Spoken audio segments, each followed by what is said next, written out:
Content warning. This podcast contains bones, blood, smut, and swear words.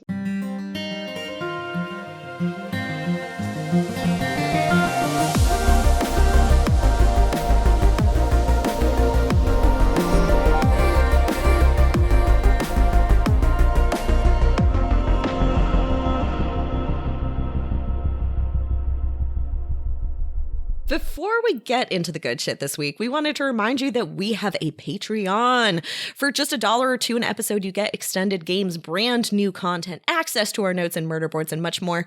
So if you would like to contribute to Marie and my scheme of planting bone chips in Brooke's garden, you can head to patreon.com/frontline5th or follow the link in the show notes. Okay, now back to that sweet, sweet bone zone action. It was nothing, Brooke. Why? Nothing. We didn't do anything. Act 1. Welcome, penitents. Hello and welcome to the Frontline 5th, a Locked Tomb podcast where a couple of delightfully naive teacher's aides explore the Locked Tomb series for the first time while a couple of dried-out bone witches cackle over how little they really know.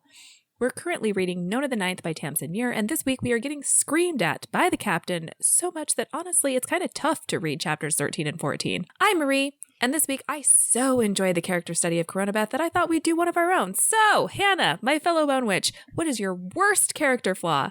What behavior do you do that you know always screws you over? I have several, but I'll just tell you one. This doesn't feel like a thing you're supposed to share with the world. One of my main problems is that I'm very bad at saying no to people because I want to please them. I am an infinite people pleaser and performer. And then I get deeply resentful when other people will not also do the work. So it's this thing where I never ask anyone else to chip in, and I chip in way more than I can afford to. And then I get pissed at everyone. And it's unfair and stupid and doesn't help me. So what about you, Marie? I am always late. And I know I'm going to be late, and I know that I'm going to procrastinate, and I know that I'm not going to do that thing that I said I was going to do tomorrow. And yet I will always tell myself, it's fine, I'll just do it tomorrow. Oh, it's fine, I'll just leave in 5 minutes. It's never fine. It is never fine. This is how you stay happy. It honestly makes me quite miserable. But anyway, also with us today are the delightfully young and innocent Brooke and John, who have no character flaws at all. But if you did have character flaws, what would they be? I have none. Good. How about you, John? I would say the undiagnosed ADHD of procrastinating Throw that things. too. Is that what mine is? It's not a character flaw. It's a character flaw and a diagnosis. Probably both. For instance, one of our dogs puked on the carpet the other day, and so I got out the we're not sponsored by them, but unnamed cleaning like water vacuum thing that we have, which is a godsend, and cleaned it up. And then I was just like, oh, okay. And then I just left the like water in the thing. So now the vomit water. Now I've got to take care of that at some point, but I just didn't finish. Oh my the job. God, John. So character flaw is ADHD induced procrastination / not finishing tasks. You two the same. Yeah. For real though, I'm a pretty bad listener. I love your face so much.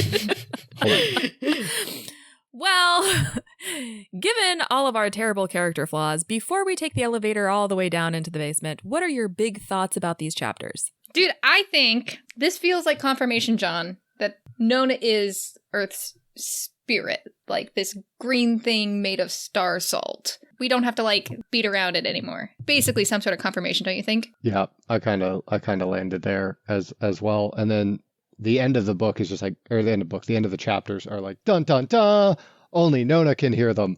And it's just like craziness. So yeah, so I think we're pretty confident in that. And I think also this is like maybe the reason that like suddenly it was okay to be throwing in all these like pretty obvious asides to like Harrow and Gideon like personality traits or things that they would say, was because like at the same time it's kind of like, yeah, it's not a secret anymore. I think, I don't know, when you guys first read it, like... This always classically, it just cracks me up. You guys, read this and you have like strong specific feelings. I read this and I was like, whoa, crazy shouting. Next chapter. Like No, at this point I was like, okay, yeah, so it's not a Harrow Gideon melange. Like this is some third thing. Like when I read this chapter. Yes, I will say that I feel like I gave up on it being Harrow or Gideon relatively early on. But green thing didn't make any conclusive sense to you. I read this and I was like, what the fuck are these crazy rambling, like shouting? I love this. Like, I love it. I don't know what it means and I don't care. But we also get some like phrases that are definitely like Gideon or Harrow-esque, like in these chapters coming out of Nona. And it just, it's weird. First book, it was mostly one soul, one body. Second book has basically been 2 souls, 1 body, and now potentially 3 souls, 1 body in the third book here. So we're all going to be teacher. I will say that my big things about these chapters, honestly, I love these portraits of some of the characters. Every once you get a chapter that like isn't super meaningful. So for me, chapter 14 is not plot meaningful, but it's beautiful to watch Corona be Corona. And I was telling Marie last week when we were recording that I honestly pity Corona enormously. I really feel like Corona is a much more complicated character and a much more lonely character than anyone gives credit for. And she's not perfect, obviously, but I really, really enjoyed these portrayals of her. I can't stop thinking about whatever Tamsin said about maybe naming her Canabeth. So I keep holding that in mind, even when the book's trying to tug on my sympathies a little bit, like you're suggesting, Hannah. Yep. Let's move right on to Meme Watch, in which we have The Dark Night of the Soul, or in Spanish, La Noche Oscura del Alma, which is a phase of passive purification in the mystical development of one's individual spirit. Wait. According to the Spanish mystic and Catholic poet St. John of the Cross. Who put this in? Was this you, Hannah? I did. Where's the context for this? I don't remember this. There literally is a moment when Judith says that Corona is in the dark night of the soul. And I think what she means is that you're in, darkness and it's bad. But I think it's super fucking interesting in the context of what this actually means, which is this phase of like meditation and purification as you develop in your spirit. That it's not about like darkness evil wise. It's about not walking being able through to the see, night. being blind. Yeah. Blindly walking. It's interesting. Also, I love that Catholicism has mystics. I know! Oh my gosh. Haven't we had this conversation? That's like 95% of the reason why I am Catholic is because it's like magic. Let's bring back Kabbalah. Let's bring back mysticism. Let's bring back some golems. Anyway, the other one that I put in here was Dust of My Dust, which is something that Judith, says in her incoherent shrieking stuff as well. And I felt like it was biblical. I assumed that it was like dust unto dust. But when I actually Googled it, it's not. It's straight up from this poem that is called Elizabeth Childers. It's a poem by Edgar Lee Masters. And it seems like it's literally just about death, and often death in childbirth. It's some like weird, fucked up, just dark death shit. Well, I also feel like Dust of My Dust is My filth has filth. not that. Just like so many creation stories are of shaping people out of earth. I interpreted this very much more in like the astronomical way, which is that planets are formed of dust. Yeah, we're all of the same star stuff. Skip right along. Tell us about Our Lady of the Passion. That's what the bodyguard's Pash. DOE name is. Pash. I love it. And Our Lady of the Passion isn't necessarily like directly referring, like there might be a hymn or something, but it's more just like the idea. But I think it's interesting, again, Catholicism. Our Lady is always referring to Mary, but like there's almost like these different like ways that Catholics think of or like connect to Mary. The thing that I linked to is like Michelangelo's Pietà, which is like Mary holding Jesus's body, dead body on her lap. Always a good point to pull out that particular statue because it's fascinating because it looks natural. Love the Pietà. And then when you actually look at it for like Mary in that particular sculpture, she would have to be like 8 feet tall and like enormous. Oh. Okay, with that, jump out of the car and Corona is going to walk you to school as we present Nona the Ninth, Episode 8, I Like My Prison Cells More Obvious. Act 2, Saints Against God.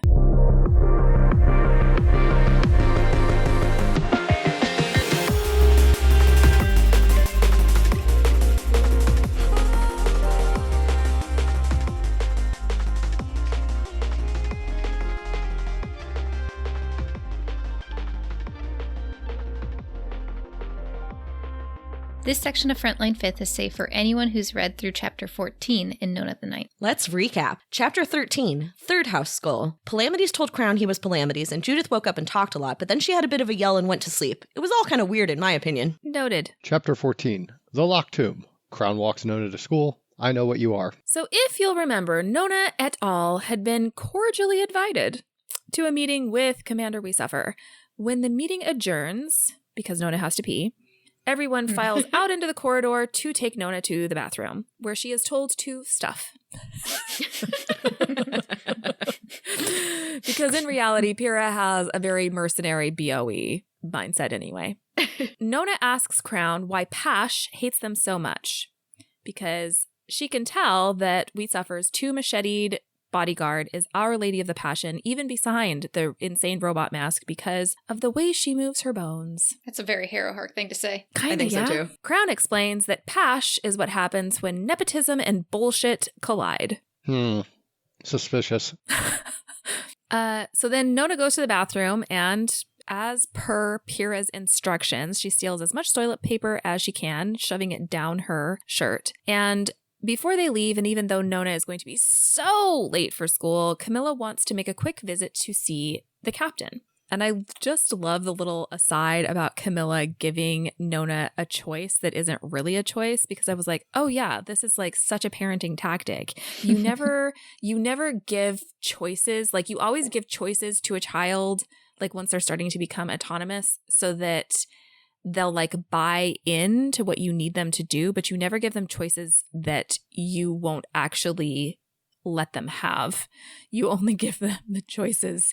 The illusion of freedom. I love this so much because Marie... No, it'll start backfiring, because then they'll know this.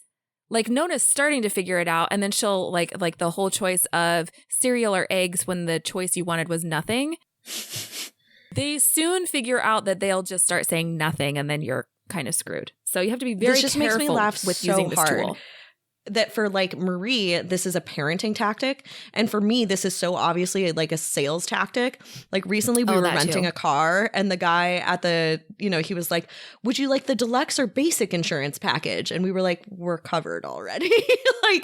But it was so clearly phrased as like, yeah, as you have one of two options and they are both giving me money.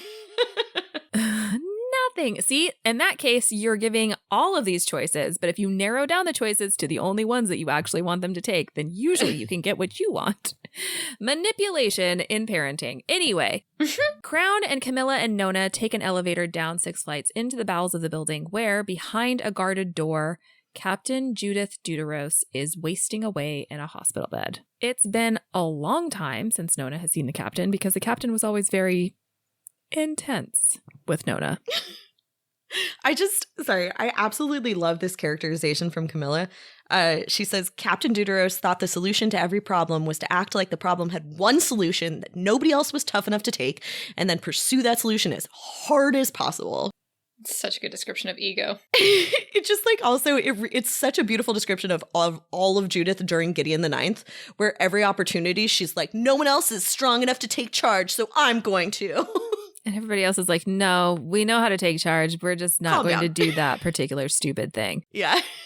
Anyway, Camilla goes right up to the bed to help. Judith is dehydrated and her kidneys are not doing well. And Crown says that on her best days, when the blue light is as far away in orbit as it gets, Judith has been able to help herself, but ultimately she's getting pretty primitive medical care. Sounds like none. I mean, she's on an IV, but other than that, yeah. Suddenly, the captain wakes up. Her face takes on a hideous expression, a flat tangle of features that scares Nona, and the captain drones a whole bunch of ominous, fractured gibberish. Dust of my dust, such similar star salt, what they did to you and what they wrung from you and what shape they made you fill. You misused green thing. Come back to us. Take vengeance for us.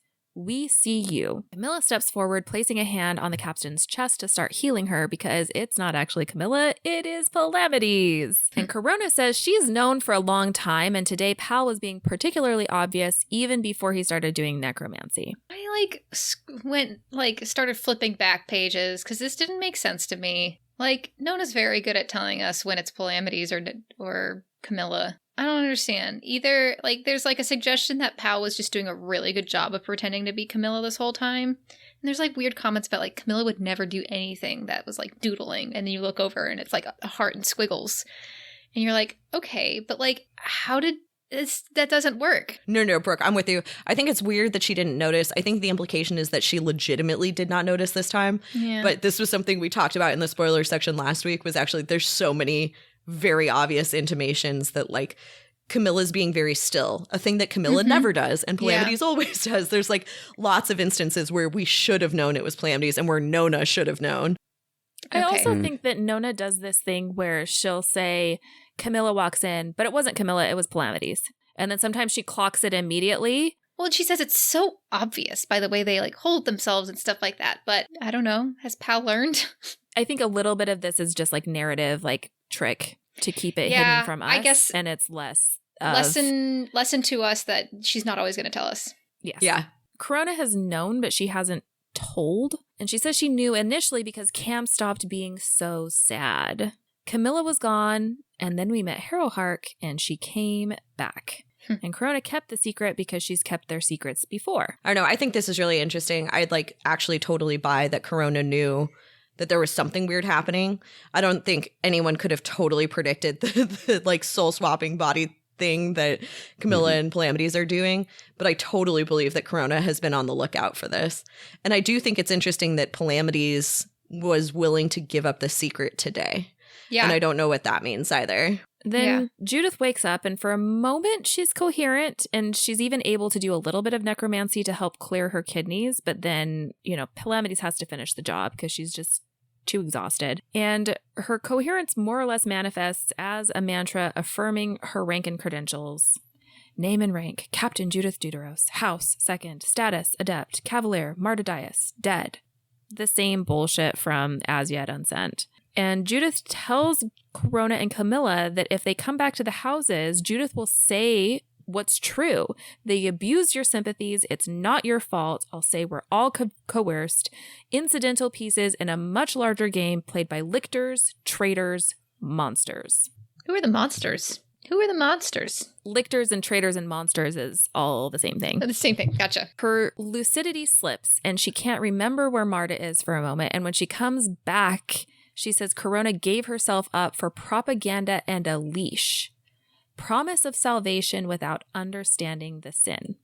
Which I think is interesting because I don't think that anybody understands all of it. And I don't think Judith understands either. So. Oh, no, she definitely doesn't. But she's got some great lines in here. And she's not totally wrong. She's also not totally right. And I think it's interesting that at this point, we don't know how many months she's been in captivity, but it's probably been 1.5 years about, right? Something like that.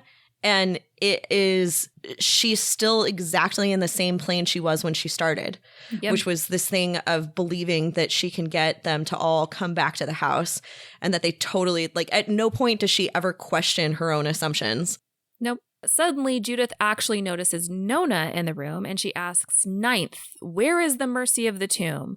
Where is my cavalier, Reverend daughter? Where is yours? Oh, yeah. Are we just going to, like, there's, like, this weird sentence. We're just going to glide past it, apparently. Where is your sword in the coffin? Why the fuck does Jody know about a sword? Like, maybe is she already kind of blending into, like, this nonsense talk, you think? Yeah, I didn't know what to do with that, unless, like, it's a known thing that whatever's in the tomb has a sword. But that'd be crazy. Nobody knows what's in there. Yeah. Yeah. I think you are absolutely right. This is weirder than I was, including. But she seamlessly slips into spouting nonsense again. Because I saw her in the waves. She was there in the gray water. I saw them all. They hurt me. Where is my hunger? I eat and eat and eat without surcease. My green thing. My green and breathing thing. And the captain breaks down into a scream, and Palamides just kind of puts her to sleep. That's weird, because it's like partially Judith, partially what sounds like Varun, because they saw, like, in the waves of the river, she was there in the gray water. I saw them all. They hurt me. Where is my... It's like they were fighting the resurrection beast. I shouldn't have seen Gideon. I eat and eat without stopping. At the end, they might have seen Gideon. Gideon as her, I guess, what do you see? Do you see the soul that's occupying the body, or the body that's in the river? Good questions. Anyway. So Palamides is out of time, and Camilla comes forward again, and Crown tells Cam that she'll keep the secret. She's happy for them, glad that you two are together in whatever way you've managed, and I'm sorry that I didn't believe you when you said he was in there. That's a nice thing to say. It is. It is a nice thing. Camilla tells Corona, come back with me, leave the facility. Before the negotiator arrives, come back with us. And for a moment, Nona thinks Crown will break. She will say yes, but the moment passes, and Corona says she likes her prison cells more obvious. She says, none of us are good, except for Nona, of course. You and I don't even own our own souls. Is that the whole Pyrrha's devotion toast, do you think? I think That's definitely in it. That's definitely a part of it. But I think also both of them are like fighting for causes that aren't necessarily their causes or what they believe in or alongside people that they trust necessarily. Like, I think they're both subject to the machinations of a world that's mostly ruled by this egotistical fucking maniac. Maniacs plural, probably. I feel like it's a larger... It reads as being directly about the Cavalier Necro bond, this thing of letting yourself be subsumed by someone else. But it also reads to me as commentary on just the larger situation, and including the none of us are good. Like, you don't get to make good decisions. You don't get to be the good guy all the time. And this moment back and forth where Camilla and Corona almost legit connect and break apart is so sad to me that like it's a tipping point. It could have swayed so many different ways.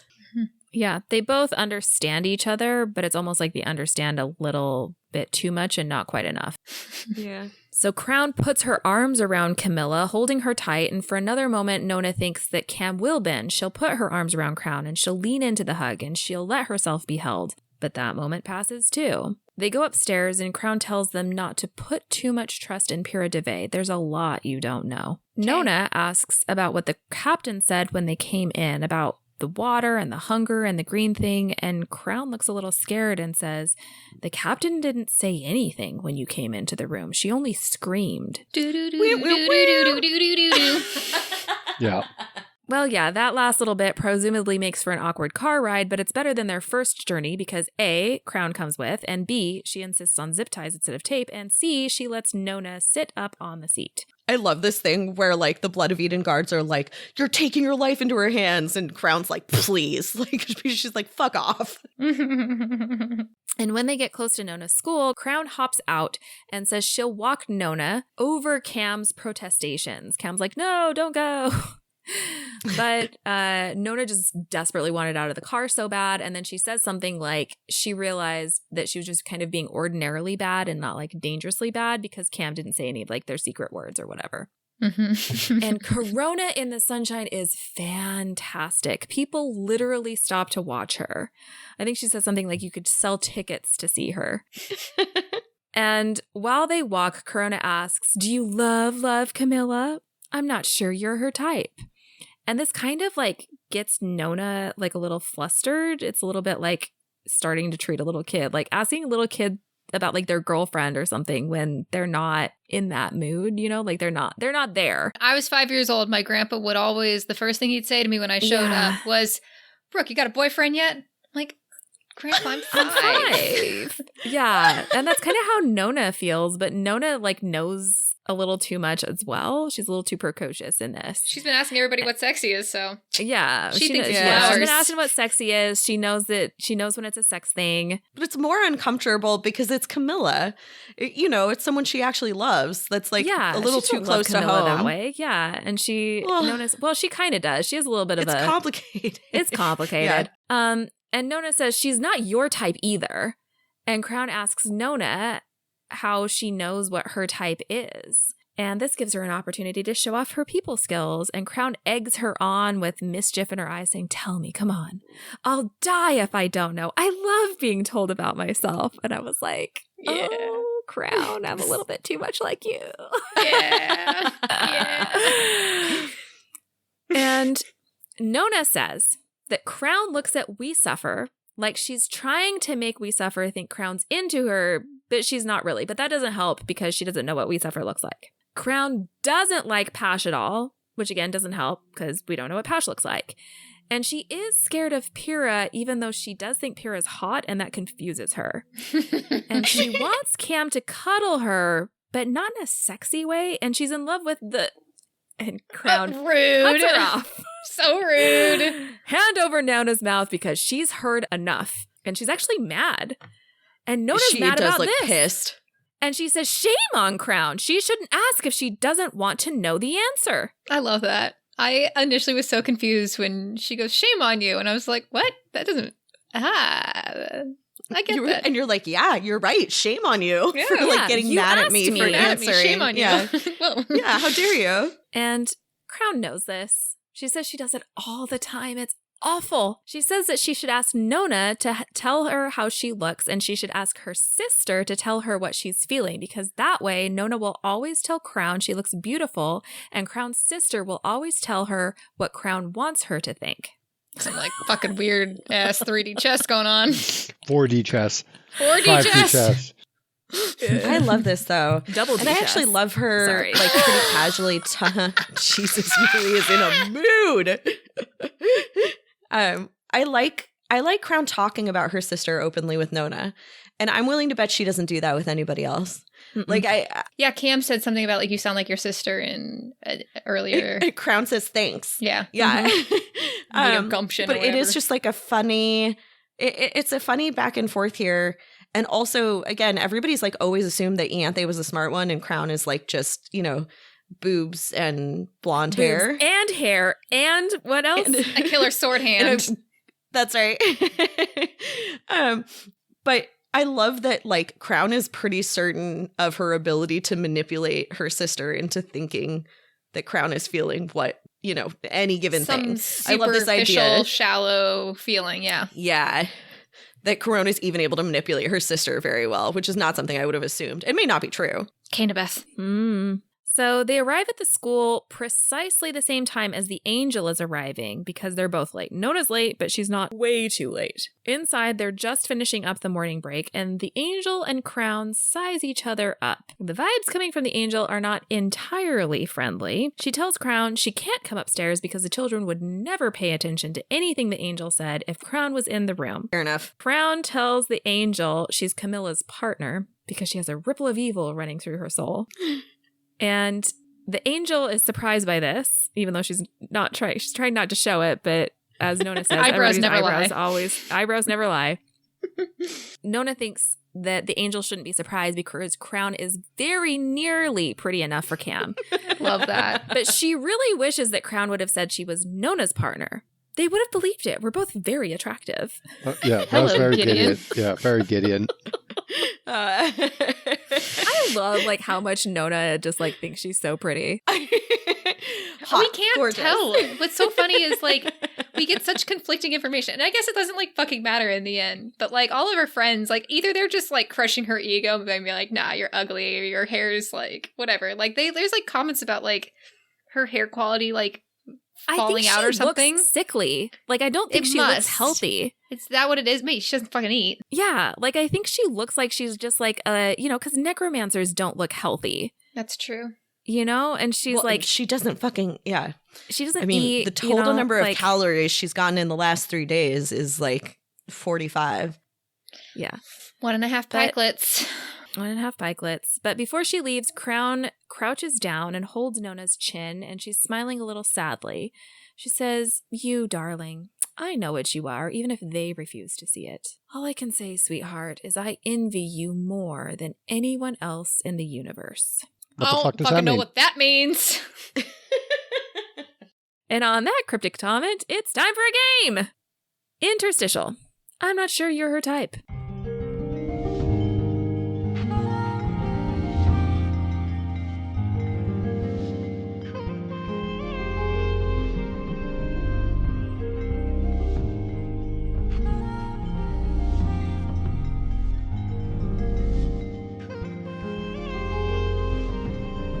Nona may be incredible at reading people's body language to predict who they're attracted to or not, but the newbies are also fairly sure she's got inhuman advantages.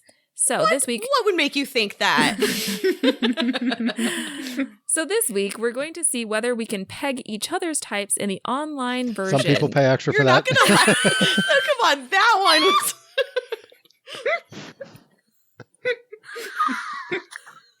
What's even Jesus funnier is Christ. that Brooke wrote this, and I'm certain she did not mean it that way. The best is, okay, so dear listener, you can't see this. Marie had to fully take off her glasses so She's she could wipe crying. away tears. She's straight up crying. She loves every unintentional innuendo I put out in the world. More Okay, than anyway, most so we're going to intentional. peg each other's type online with a game called Red Flags. I'm just reading the script, okay? So each of us is going to have a turn being Corona Beth, and everyone else is going to compete to predict our type. And that means that everyone else is going to set out a pair of like personality trait cards that they think will appeal to the Corona Beth of that round. And then everyone else gets a chance to sabotage the other people's proposed offering with a single red flag trait. And then the winner is chosen by the Corona Beth of the round, who's going to judge the set of trait cards that's closest to their type. Okay, I have a clarifying question. Are we pretending to be what we think Corona Beth is like, or are we being ourselves? We're being We are ourselves. being ourselves. Yeah. Okay, excellent. Let's do it.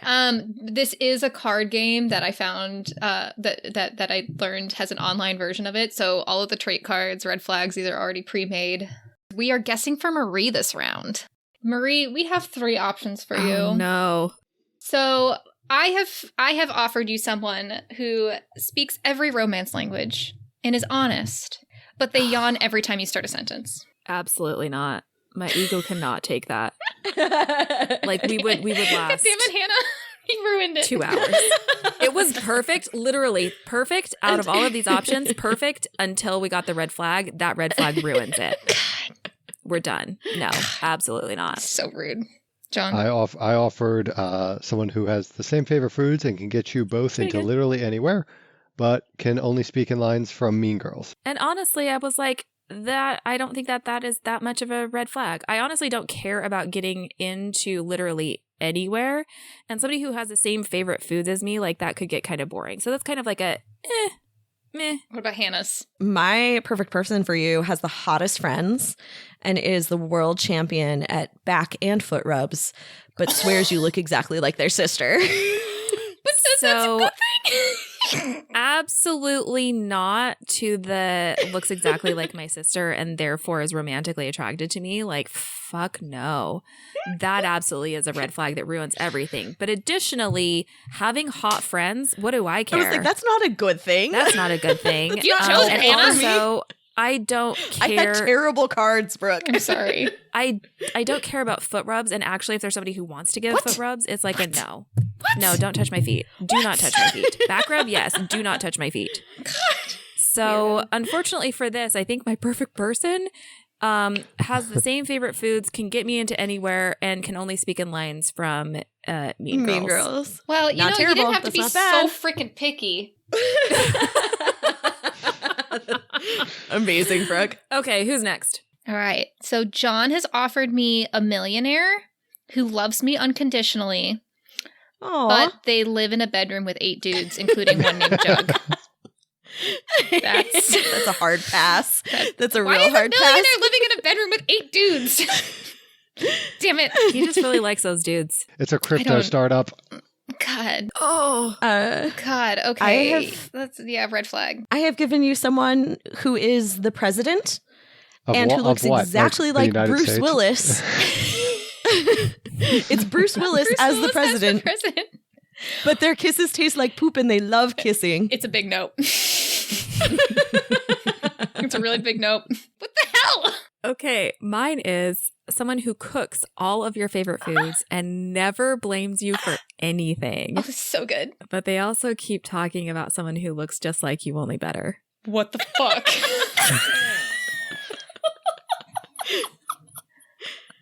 Who's your perfect match? I don't think I can handle that. I genuinely think we're going with the millionaire who lives in a bedroom with 8 dudes. That's what I would do. That's exactly what I would choose of those 3. Oh my Respect. Oh my god, good job, John. So far 2 for 2. Yeah, that was good. Oh, All right, no. Okay. now we're predicting for John. Marie gave me volunteers for Their local volleyball league. okay, Nice. and genius level IQ, Wow. but they're jealous of your pet. Hannah. I think that would be more of a bummer for them than for you. Like, Yeah. you'd be Weird. fine with that, but they would have a terrible time. Hannah gave me is a night person and a morning person and is a stunt double that only laughs at their own jokes. Oh boy. I need someone to laugh at my jokes, so That that'll would probably kill be an issue. John. I think Yeah. that would That kill would really John. destroy John. And then Brooke gave me a perfect amount of physical affection, same favorite music, but is eligible for the Make-A-Wish Foundation. What does that even mean? They're I gonna don't know. die. Ableist bullshit? I think so. Oh, they're literally going to die soon? That is Yeah. devastating. Yeah. All right, so obviously can't But pick now I that one. have to be with them. Who did you choose? I'm going to pick Marie. Oh yeah, volunteers for their Yes! local volleyball genius level IQ. Jealous of your pet? Yeah, I think that's a solid one. Good job. Yep. And last but not least, we go for Hannah. Would you like us to present them, or are you gonna? Please do. I would love to hear about my future soulmate. Tell me. So I'm giving you the person that always gives you perfect gifts and is the best smelling person in the entire world, Wow. but only responds to text messages with K. Okay, actually, I have a genuine question. That's just K, not K period, right? Because those are different. If it were K period, that's a much bigger red flag for me. There's no period on that. See, I feel much more okay with that. That's not a huge red flag. Please keep going. Who else would tell me more? I have for you someone who is an animal shelter volunteer. They have the voice of an angel. Yeah, that's very But- appealing. They respond to everything you say with, "That's what she said." God, see, and that one's devastating because that would have been the love of my life. Like, yeah. But that's a hard pass. Please tell me more. What, Marie, gotta give me something Okay, good. I've got somebody who loves theater and owns a unicorn, Wow. but they do Wow. have resting dumb face. Just an easy one. Really, really an easy one there. Marie takes it. That's Marie like takes my They're a theater person with resting dumb face. I'm so in love. The unicorn's a perk. Oh my god. Okay, Hannah said she wanted to do one more with her good cards. Okay, just one more because It's I feel for like Marie. I finally got good cards. Oh no. Okay, so Brooke has somebody who loves my same favorite books. That would be good. I literally will not age while I date them. I have mixed feelings about that. Yeah, I have real mixed. That's not really a good thing. But you're not And going to also date them they're a long, death- Marie. Yeah, they're literally a death row inmate. So I think that takes them completely and totally out of the running. So don't even need to think about that. Okay, the next person is driven. Yeah, I know all about that. Travels a lot. Are they traveling with me? Because just travels a lot is actually a red flag. And I'm allergic to them. Seems bad. Okay. Next one, owns a goose that lays designer clothing. If it's in my size, that's that awesome. seems great. That's cool. That's cool. Plus, Is never I going love to give Goose. you up, let you down, run around, and what is the rest of it? Run Or around, desert and- you. Desert you. There you go. I unironically adore that song so much. I do loved too. getting I don't know rickrolled. why it's a joke. It's a great song. It's a great song. I love getting rickrolled. So that's like, those are both like amazing positives. And then they're a sleep puncher. That's like how bad though? Well, I think that's fixable. You just build a wall of pillows. Yeah, I That's just like- don't sleep with that's them. Okay. Yeah. I mean, like, I like, Right? you know, I fuck them. I just don't sleep with them. There we go. Exactly. So, yeah, Hannah's got it. Thank you all for doing that with me. Oh my god. All right. Now that we're all feeling thoroughly ashamed for asking others what they thought our type was and then getting upset about it, it's time for rampant speculation. Act 3. I know what you are. Brooke and John aren't just great at befriending dogs, they're also brilliant conspiracy theorists. So Brooke and John, what the fuck is happening? Yeah, I mean, like, not a ton happened in these chapters, right? Except for the fact that we're pretty certain I think now. a ton happened. Nona can Well, Nona I can was going to for say. the crazy screaming of necromancers is Yes, so like I like feel like the we get actual confirmation ramblings on of the Nona. resurrection beast. Yeah, Nona's got like special connection to Resurrection Beast because probably you're right. It's fucking Earth's RB. Or Probably the spirit totally of humanity. Yeah, some weird. Yeah, it's something with Earth. Which right. Yeah, but I don't. Corona Beth doesn't know that. Why does she act like she? You think Corona's right? To think that she knows this? Maybe There's maybe no that way. was Ianthe's I don't think that's who Corona not what thinks she's- she is. I don't think so either. Well, Yeah. the interesting thing is that was the apple tree last chapters? Yes. These chapters are The headers of them. This was the locked tomb, actually, I think. We for have- this 14. yeah. Chapter Yeah, 14 the is third locked tomb. house. Is it the third house? No. Yep, for the chapter where they go visit Jody. Yep, that's the third house. Third skull. It's interesting because, Ianthe was trying to freeze an apple in time, and apple is original sin. There's like so many. It's in Harrow, the 9th. It's like a shriveled apple that she's trying to stop from decaying kind of energy. Yep, she understands large scale energy transfer. Maybe Ianthe had a theory about God beforehand, but the chapter was an apple trees and green stuff. No, I don't know. That feels like way too much inherent symbolism to ignore. I just don't know what it fits into. I don't know what it's a symbol of. Besides apple the fact is that what, like the Garden of Eden original sin, right? yes, I guess Nona would be the original sin that made God a. I don't know. There's something there. We'll figure it out at some point, hopefully, but there's something there. Yeah. So we think Nona is the spirit of Earth, which makes sense now with like some of the like John chapters where he's like, "You were so sick, we were only trying to help you." So yeah, it's like Yeah. Nona is the personification of Earth, and that fits into like Alecto could never act human. Mm-hmm. There was also, like, the teacher had a lot of dark things to say about Alecto AL, about, like, putting a chain around her neck, putting her down. I was very stuck on the idea that Alecto was, like, the god of death for a long Yeah. time. It's like the RB, like is it like again? We're coming back to like what is a spirit, and is it like a collection of smaller spirits? Because like then Repeat last week's holobiont thing. Alecto is the fury in mythology that specifically goes after like human vices and human sins, right? So like is Oh like god, I part of forgot is, about this. is part of the process here that like And God doesn't like calling her Alecto. yeah, it's the spirit of Earth, but it's like the worst aspects of humanity. Like that's part of the reason why like why she could never act human, or she had like outbursts, or like all those other like it was just like the raw emotions of humanity, or the raw like I don't know. It's something there, but I think we kind of nailed what Nona is at this point. Where the fuck is this going, though? Where This is even 5 days before the tomb opens, but, like, Alecto's out. How did we get her into a body? We shoved like an entire resurrection beast into a human. There's something Varun says something about, well, speaking through Jody, I'm assuming this is Varun, about, like, they forced you into this shape. Yeah. So like, how did that happen? Like, because a resurrection beast is gigantic. It's not the body that's in the tomb. Like, we know that. Like, presumably, like, in the physical world, that's not the river.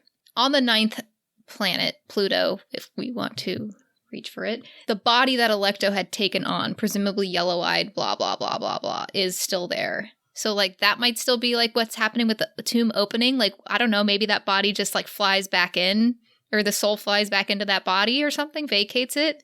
And I don't know, like, where are we going with this? I don't get the point. We don't know where the body is. Well, I think it's still in the tomb. We broke into the tomb. We didn't take the body. Who broke into the tomb? Only Harrow. Harrow. Harrow broke in. She didn't take the body. That's the only it's time that the open tomb now, has been right? broken. No, 5 days until the tomb opens, right? That's this whole book. We're on day 2. But there's a lot of book happening for 5 days before the tomb opens, and I'm trying to understand, like, the point of having all this domestic stuff, like descriptions of domestic life. Like, to me, that, like, feels very intentional, like, almost like it's setting up a character thing. Like, I don't know, like, maybe when Alecto was Alecto before and was, like, characterized by teachers this dark thing, and Mercy Morn being like, oh, you never could pretend to be human. Like, everybody seemed to dislike her, and maybe this was because, like, she was kind of brought into, like, human reality and life and interactions by JG, who's a bad dad. And now they're showing her getting, like, a good raising by good parents, which would be Cam and Pyrrha. Like, Yeah. I don't know. That's, like, to me, that's what feels like is happening, but I don't know Or she could just be where the different fuck because it's she got going. kind of resurrected again, right? Like people change when they get resurrected, and God killed her again, right? It's been, She's been killed multiple 10,000 times. years, probably. Yeah. So I don't know. There's something. Yeah, there's something there. One of the other things that Varun said that like kind of really like itched my brain was the like I eat. What is it? Without surcease. Where is my hunger? I eat and eat without surcease. My green thing, my green, like green and breathing. Yeah. So like, assuming that Electo, I guess the logical conclusion of where we're going is that God lictored the spirit of Earth, right? And like that's how he became God, or like the spirit of humanity, because like AL was his cavalier. So like, did he put her in? Did like we find a way to get? Did we get like the RB into a human form so that he could lictor it and do the perfect lictor process, or did he like there's when comes the part where you hurt me is like something she says early on. Yeah, so it sounds like she was in human form before he lictored her. I mean, he also was already God to some extent before that, if we're to believe the stories he's telling us. That she was still sick and they were like doing projects when he discovered God powers over death, over bodies at least. So God's a piece of shit and the story's probably full of lies, right? So like somewhere in the timeline, God lictors Earth, even though he wants to save the Earth, like throughout all of this. I don't know. There's something weird there. He doesn't necessarily lie. He just sort of like, when we've, as far as we've seen, he's got like a pretty warped way of looking at things, but it's not clear that they're lies. Sometimes he doesn't understand all the like it doesn't seem that he understands all the things that people are doing. I don't fucking know. I don't know what to do with those. I don't know if they're just blatant lies or not. Does he kill all the people, or he just happens to use the death of all these people getting nuked to lictor Earth? But like in the thing, she's like walking there with him already when like the nuclear ash is raining down. It seems like he's kind of already like but he's telling stories of the past. Like maybe like as soon as he got like these like powers over death, where we left him off, is he's like, we're gonna start streaming. We're gonna show off to the internet what I can do. Yeah, but like that just he's like a basic. He's just a basic necromancer at that point, right? Sure, like he's just controlling corpses and getting stronger. But at the moment, that's a fucking zombie apocalypse. Like that's how it probably comes off to people, and so like maybe somebody nukes the whole Earth. Yeah, and then he uses all the death energy to lictor Earth or become like ascend to godhood, and then to resurrects others, resurrects or everything. His favorites. I don't fucking know. I don't get it. And then goes on a crusade to kill everyone who left him, who tried to kill him and all of his friends. I don't know. There's something weird there. John's losing sleep over this. Yeah. The last piece is, you, darling, I know what you are. Even if they refuse to see it, all I can say, sweetheart, is I envy you more than anyone else in the universe. Is this Corona Beth saying that she knows? So, like, there's several ways we could go with this, right? First is what Hannah has said, which is that Corona Beth doesn't actually know what she is and is mistaken. The second piece is that she knows she's like the resurrection beast, but more importantly, she knows that she's God's cavalier and like perfect lictor process, right? And so she would envy a perfect lictor process. Envy a perfect lictor process more than anyone else in the world, because it means that like she and her sister both could have become lictors like together without either of them dying, right? Like Ianthe wouldn't have had to kill Babs if they had a perfect lictor process. It would have just been Ianthe and Corona becoming perfect lictors together. So is that like, does she know that? That would be crazy. Like that would mean that Ianthe figured out way more than we possibly would have known, and also had time to tell Corona, which means that she would have had to figure it all out. Wouldn't be the first time Ianthe just comes flying out and it was like, by the way, I'm way smarter than you think I am, and I've learned a lot more than you think I have, because I haven't told you shit. Yeah. And then the last piece, how are they hoping Nona turns into a lictor? Does literally no one understand what she really is? Like, do they still think it's like Harrow with like a soul with amnesia? Like nobody seems to understand. Like does Pal and Cam have an idea, and Pura have an idea that like it's kind of it's a lecto spirit, or do they think it's just... I think they're trying to figure out what's dominant and how it works. I mean, we're getting like, observations about how Cam and Pal switch between each other, and they're not. It's not clear that they're drawing conclusions yet, as opposed to just making observations. There's a lot of points where Cam looks at her like, that was a Harrowhark thing to say. Yeah, that was a Gideon thing to say. Yeah, that was neither. and the dreams are all like scenes that we've seen in Gideon, like the holding each other in the water in the pool, or like other things. Specifically things that there's no way that Cam and Pal could know that happened. That they were lived experiences of any of those girls. That they were lived experiences. Like there is nothing about that would like nothing like, about those dreams. Gideon once told me about this. Yeah. Other than maybe painted faces. Yes. All right. That would give a hint. I'm throwing out another wild shot in the dark. I think the Locked Tomb is partially its own river bubble, or like its own way to go into the river. And Oh. that's the reason why we haven't had an issue with the body missing yet, is because it's actually just a soul that's chilling in there. It's not like an actual physical body. Then how did Harrow get in there? Harrow accidentally walked into the river, like going into the locked tomb. I love it, John. We haven't Unhinged. we haven't solved of like what the issue with the actual body is and why the body's gone. Because the body is gone because Harrow at the end when she's dying climbs into the river. I think that's a metaphor. I think Harrow's in a river bubble at the end of it. I don't think she's literally on the ninth house planet in the tomb. Right. But I hear you. You're saying we could both be right if it is a crossover area. Unhinged conspiracy theories this week. Unhinged, John. Yep. Wait, one last question. What the fuck is the Angel up to? What do you mean? Angel has got something going on. Oh. Right? She's showing up. Oh, yeah. She's in disarray. She's late. She looks like she's wearing yesterday's clothes all the time. Who's she with? Yeah, what's she you doing? Think she's BOE? You think she's not? Think she's another? Is she a house sympathizer? What the fuck? What's her deal? If we play she's the a literal scientist. If we play the literal name game, which has helped us out before, angels are like the foot soldiers of God, right? Okay. Or like, well, depends. What definition of, I don't know, Marie, we need the angels are foot soldiers of, we need like the actual person that. Nope, Marie can't contribute here. Marie's making that face that makes me think that we either are way off base or we actually hit on something. We accidentally touched on a subject that we're supposed to be talking about, so wild. All right. That's all I got this week. A lot of unhinged conspiracy theories. We'll see if any of that happens next time when John and Brooke pull up in a car with the grill to go tailgating in Note of the Ninth, Chapter 15, and John 8:1. And if you, dear listener, are, like me and John, reading along for the first time, make sure you find our reading calendar on our website, frontlinefifth.podbean.com, or follow us on Instagram or TikTok. To support us, you can buy merch or join our Patreon, all of which are linked in the show notes. If you like this podcast, please share it with your friends and give us a 5-star rating anywhere you can. And if you didn't like it, feel free to lie. Now head off to sleep, my baby necros. Mommy and Daddy have some deep spoilers to discuss. Get in, losers. We're going speculating. Oh my God, I just thought of something. I'm literally Marie's type. I'm sitting here just speaking in Mean Girls references. And we're going to live together forever. That's all. Act 4, Dust of My Dust. Warning, this portion of the podcast is 98% spoilers and like 2% snickering. Seriously, we will spoil anything and everything in the series up through Note of the Ninth. If that's not what you want, turn back now.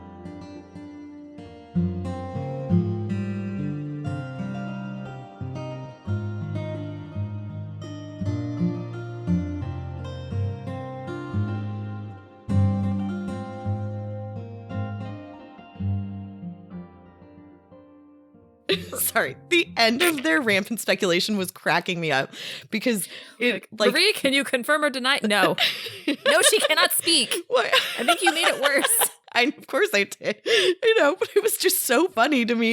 It also was funny because it starts with Brooke like asking this question that actually you and I know is really important, and John being like, "Who cares?" Basically, yeah, who cares what the going angel on is with doing? the angel? I don't like. Oh yeah, that was good. They really have nailed. I mean, they totally understand what's happening vis-a-vis Electo, and they've got a really pretty solid understanding of Jod, and even John asking, does he use the death energy from all these people, or does he kill all these people in order to, and you're like, column A. Yeah, that's right. He's not going to give you a straight answer about that either. No, of course not. This is a weird one, but I do want to mention the Skull Watch because chapter 13 is the third house skull, and there's a lot of corona, so I get it. But chapter 14 is the locked tomb. And you have here that could be Varun talking to Electo, but that happens in chapter 13. Like, if these were inverted, I would totally understand them. But instead, chapter 14, which is Corona walks Nona to school, meets the angel, and says, "I know who you are." And that's the locked tomb. The only other thing I can think of is Corona, like at the very end, Corona saying, "I know who you are," and she doesn't know at all. Yeah. So actually, Corona says, "I know who you are," and it's my assumption is that she thinks Nona is a fusion of Gideon and Harrow, and that's why she's jealous, is to be with your person, basically, a la Paul. Yeah. I guess it's possible that she actually somehow knows, but that seems wildly insane and wrong. I don't think she does. Yeah. I don't think there's anything in the rest of the books to indicate that she knows, because nobody knows what Electo is. Yeah. And she's just barely finished saying, twice, oh, when you give me that look, you remind me of someone, aka Harrow. And there you go, reminding me of someone else. Clearly Gideon. So I think you're completely right. different. Yeah. I think that she's just like, oh, you're both there. She doesn't know that there's a secret third option. Actually, something came up while we were talking, which was that it feels like Judith is channeling Varun. And so Nona hasn't been to see Judith since Varun came, because she's been being so screamy and weird. And even beforehand, she was intense with Nona. So it's like she's already weird about Nona, and like Nona like gets her spun up. So now that she's dealing with the blue madness, we're not going to get her spun up anymore until this moment. And then because Nona is there, like she starts speaking to Nona. But I think the implication is that every time that any necromancer is screaming is because they are channeling the resurrection beast that is near, that they are literally I love possessed. this. And no one else can hear it. So everybody else is hearing it as like incoherent screams. But you're saying that even, for instance, maybe Mercy screaming on the Mithraeum because she made eye contact may literally be saying things in Varun's voice that no one else can hear and detect. I think there might be two different things going on, because I think there is like the fear that is just like overwhelming combined with possession. And I just have this, I just kind of wonder if this is partly why they go insane, is because they are literally possessed, which then kind of brings to mind, what is necromancy if it's only necromancers who can be possessed by an RB? Yeah.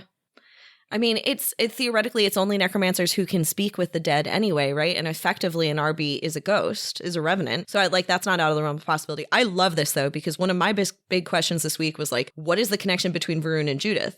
But maybe there is no connection between Varun and Judith. This is literally the only necromancer we encounter, and the only necromancer we will encounter as Nona. I like that a lot. Man, at the same time, here's something I think is interesting. Vis-a-vis the possession, it has to be at least a little bit bi-directional. It's not just like, Varun is supplanting Judith and then Judith comes back. There's this great moment where Judith says, "Where is my cavalier, Reverend daughter? Where is yours?" And then it cuts directly to Varun saying, "Because I saw her in the waves.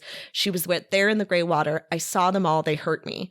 And it seems so obviously, I mean, we know Marta goes off with Nonius in order to fight the resurrection beast, would have literally seen her in the waves.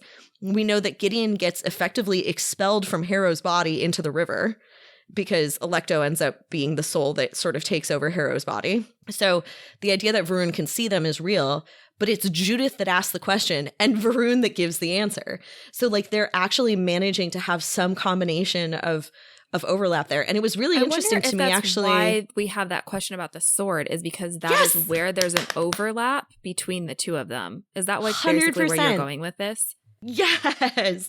Sorry, that makes me so happy. I really think that's right. That actually, in the same way that Palamedes in The Unwanted Guest talks about kind of having some of Camilla's memories, Judith is picking up on Varun memories and Varun is picking up on Judith knowledge as they interact, which makes me wonder how much resurrection beasts hold from all the people, all the necromancers they've literally ever touched. What is the coherent knowledge inside of a resurrection beast?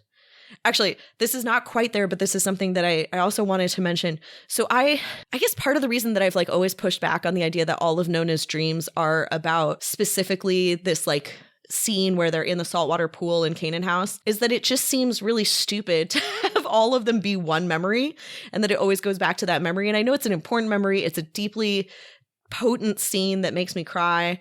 But I was like, this just seems like a little bit reductionist or boring, or that this is the point that matters, except that we talked, oh god, I don't even know when, it might be the only memory that Electo has about the two of them. That's right. what if it's not a memory transfer thing at all? It's not Harrow's memories or Gideon's memories. It's that information and knowledge is kind of transmitted through saltwater, that Alecto understands and experiences things that are happening in saltwater and also has this tight connection to the two of them. And so like It's the only memory they share in common. That's right. It's a memory that all three of them have together, as opposed to a memory that belongs to Harrow or Gideon.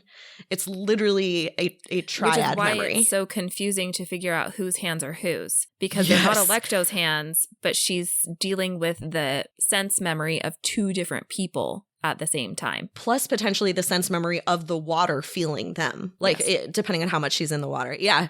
So again, it's resurrection beasts are super, super complex. And the degree to which they may know things or not know things or speak in ways that make sense. The thing that I think is going to be really interesting, actually, is like at the end of this, I think John will probably be like, yeah, that's fine. I think Brooke is going to be like, this makes no fucking sense how Alecto got in this body. And she's going to be pissed about it. I think that like we get to the end of this and she's going to be like, oh, fuck no. Like, she's going to be annoyed about, like, the actual, this is how we think things are happening, because this is something where mostly it feels like the book is not that concerned about explaining it to you. And mostly in the fandom, we're just like, yeah, there's some sort of weird soul melange. And there's, like, a sort of a link, right? And there are intimations about, like, how this possibly could have worked. But we still have things, like, just even in the fandom that we're like, how exactly did you grab Gideon's soul?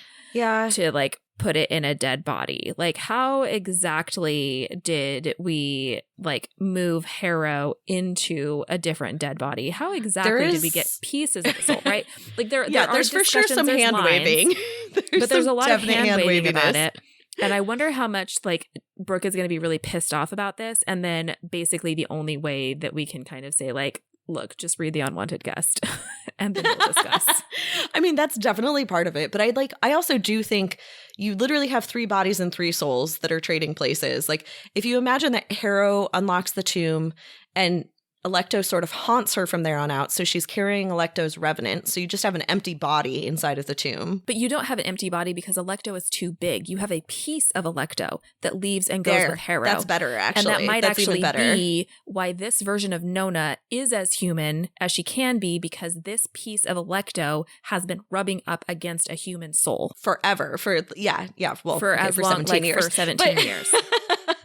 Yeah, I like that a lot, actually, so that it's not empty, because we do, and that was something John brought up, and I was so proud of him for saying that, like, how would you even get a whole soul into, like, he was saying something about putting an RB into a body and how insane that was, and I was like, Yeah, it kind of was.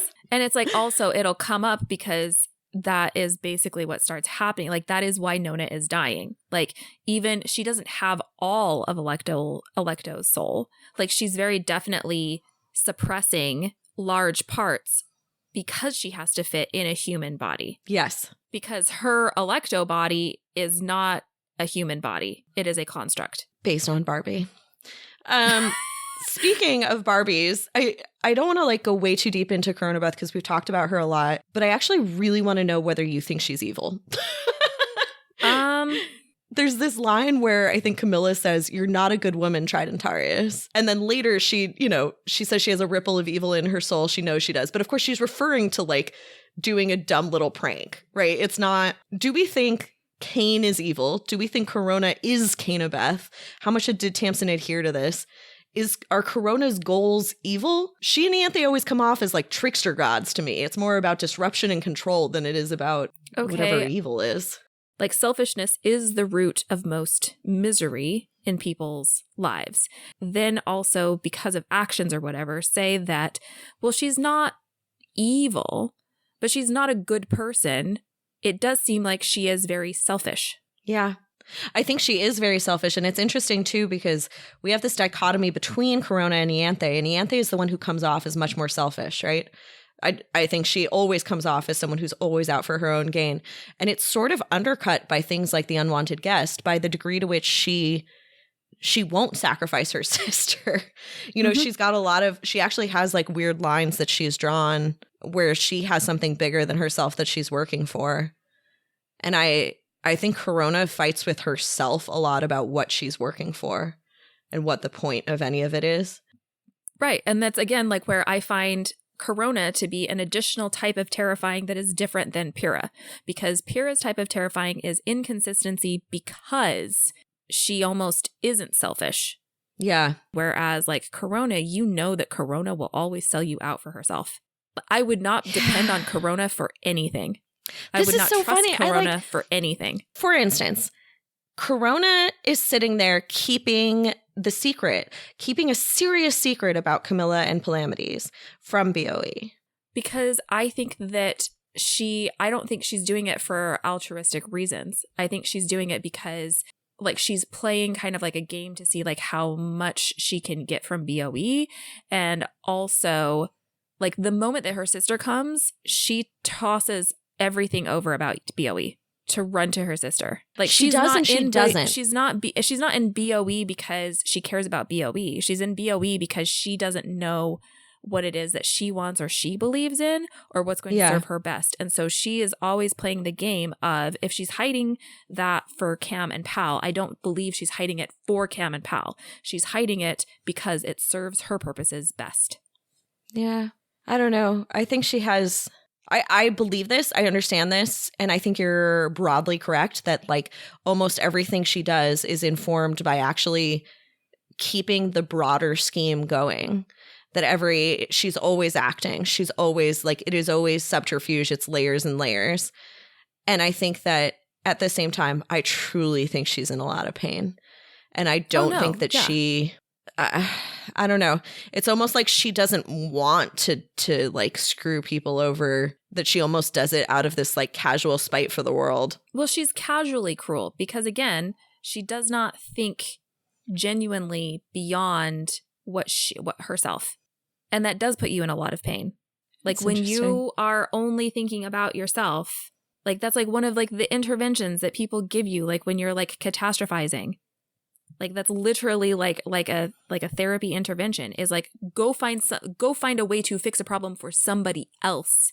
Yeah. Because being so internally focused and selfish in that way, like selfish is like, maybe it's the way that I'm using it, because we think of selfish as like you're actively doing things to screw other people over because you care so much about your own ego. That's not the way that I'm meaning it. I'm meaning that literally you cannot look beyond your own self.